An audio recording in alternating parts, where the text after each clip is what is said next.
This segment of the news has been brought to you by Sun Oil Limited. Welcome back. A 50-year-old man is dead after he allegedly drowned in the area of Clifton Pier early Sunday morning. Police reporting that the victim, a resident of Pinewood Gardens, was fishing in the area of the pier in western New Providence with his family or with family members around 5 a.m. when it is believed that he suffered a seizure and accidentally fell into the water. He was retrieved by family members and later taken to hospital where he succumbed to his injuries. Police investigations there continue as well. Police searching for two men who posed as police officers and subsequently robbed a pair while on their way to the airport early Saturday morning. According to police, the incident unfolded sometime around 6:10 a.m. That is when two males were en route to the Lyndon Pinley International Airport when they were stopped by a gray vehicle with blue and white flashing lights. It is reported that two males exited that vehicle outfitted in police paraphernalia along with flashlights and a shotgun and subsequently robbed the men of their cell phones, suitcase, and wallets containing an undisclosed amount of cash. The suspects reportedly fled the area heading south along Gladstone Road. Police are investigating and wish to inform members of the public that altering the lights or changing the color of lights on your motor vehicle is an offense punishable by the law. The public is also reminded that police lights are red and blue and that all police vehicles are outfitted with sirens. If you are uncertain that the vehicle requesting you to stop is a police vehicle, please dial 911 or 919 and drive to the nearest police station.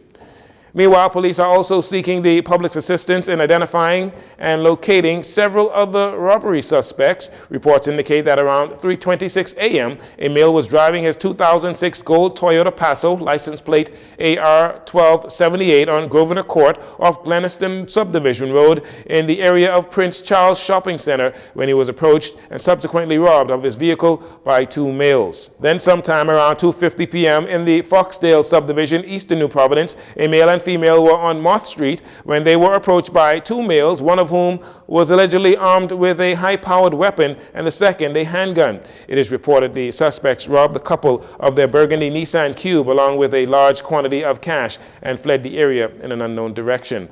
Members of the public are urged to be extremely vigilant as the holiday season approaches. As the country continues with observing Disability Awareness Week, Saturday, December 3rd, was the 31st International Day of Persons with Disabilities, a day celebrated all over the world with events and initiatives aimed to bring awareness to the capabilities, talents, and achievements of individuals with disabilities. Here in the Capitol, Chairman of the Disability Awareness Week, Kendrick Roll, speaks with our Jcn News team about the Family Fun Day, which is one of the events of the commemorative week for people with disabilities. Speaking with a few Fun Day attendees, some of whom have disabilities themselves, we asked about the importance of the inclusion of disabled people. And despite misled perceptions of weakness, in many cases, individuals with a disability are just as capable as other members of the society. As well, and support persons with different abilities.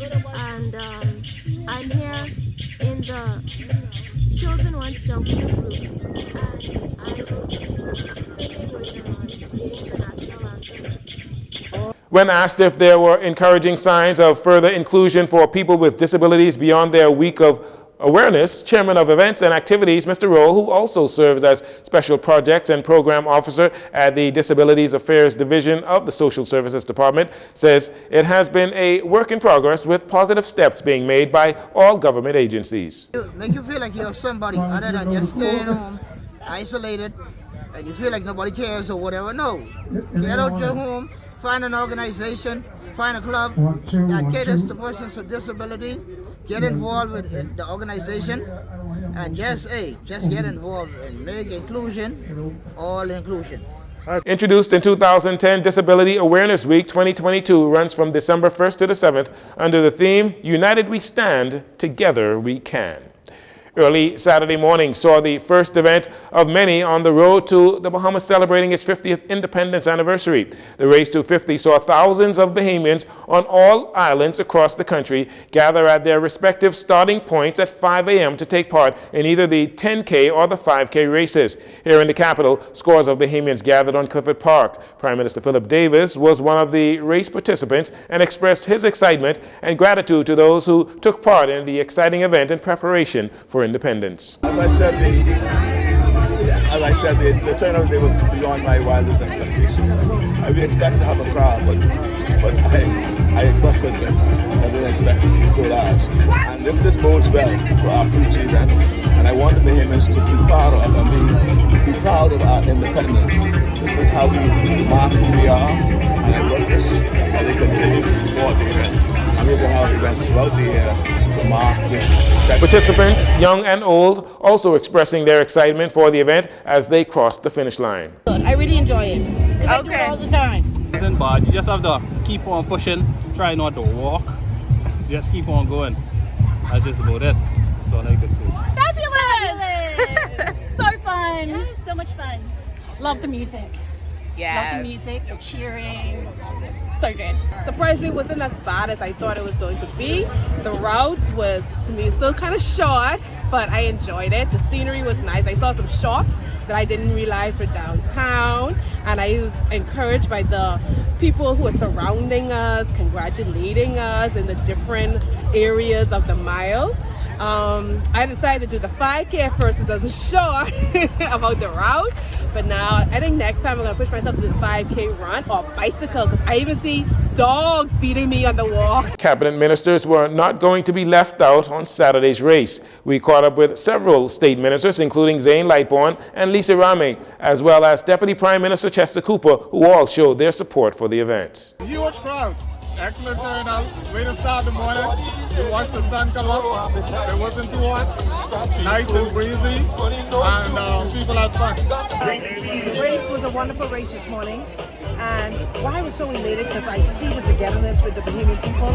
I mean, people from everywhere. Known groups and a lot of kids.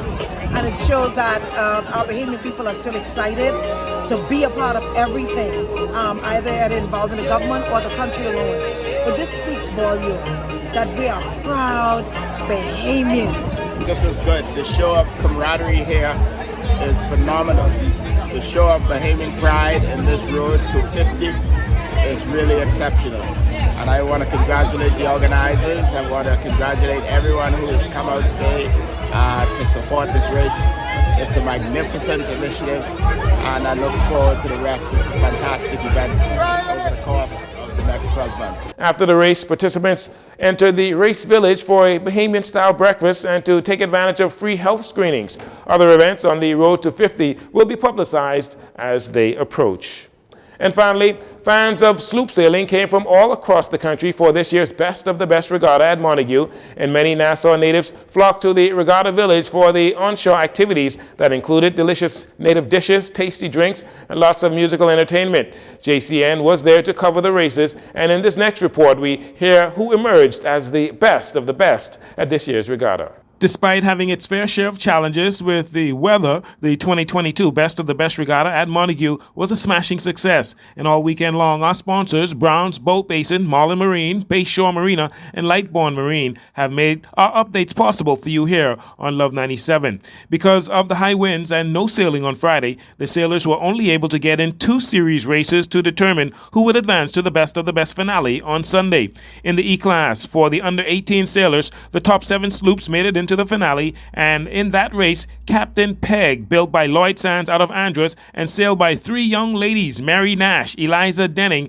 and Sienna Jones, outclassed the field, all of the male skippers as well, and the females were crowned the best of the best for 2022 in the E-Class. Lady Kaler, skippered by Josh Knowles and Keyshawn Hutchinson, who entered the race with the lead in terms of points after 3 races, they had to settle for second place. Miss Agnes was third.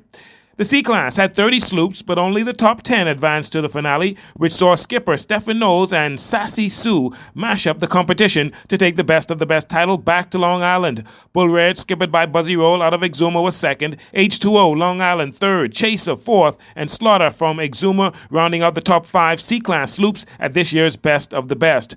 In the B-Class finale, again, there were only 5 sloops in that race. Again, a sloop from Long Island taking the crown as New Susan Chase, skippered by Stephen Knowles, held off the Ant's Nest number 2 out of Ragged Island for the victory. Old Boy out of Long Island finishing third, Barbarian 2 out of Ragged Island, skippered by Delworth Gibson fourth, and Lady Sonia out of Exuma was a disappointing fifth after she had a man fall overboard and she could not recover. Buzzy Roll and crew having to settle for fifth in the Best of the Best this year here in B class. In the mighty A class, again, only the top 5 advanced to the finale. And again, it was a sloop out of Long Island taking the cannon as Running Tide, skippered by Stephen Knowles, blew away the field to claim the best of the best title 2022. New Legend was second, Ed Sky out of New Providence third, New Courageous and Original Courageous, both out of Ragged Island, they were 4th and 5th respectively in the finale. The trophy presentations were held Sunday evening with Clay Sweeting, minister responsible for sailing, in attendance, along with Wayne Munro, the Minister of National Security, and Jobeth Covey Davis, the Minister for Transport and Housing. During the award ceremony, the Long Island teams, they brought out their brooms to signify dominance as they swept the A, B, and C class and will carry the best of the best titles for each of those classes back down south to Long Island until we do it again in 2023. Again, this update has been brought to you by Browns Boat Basin, Marlin Marine, Bayshore Marina, and Lightbourne Marine. And that'll do it for your JCN Evening News. Once again, I'm Jareno Saunders. Thanks for joining us.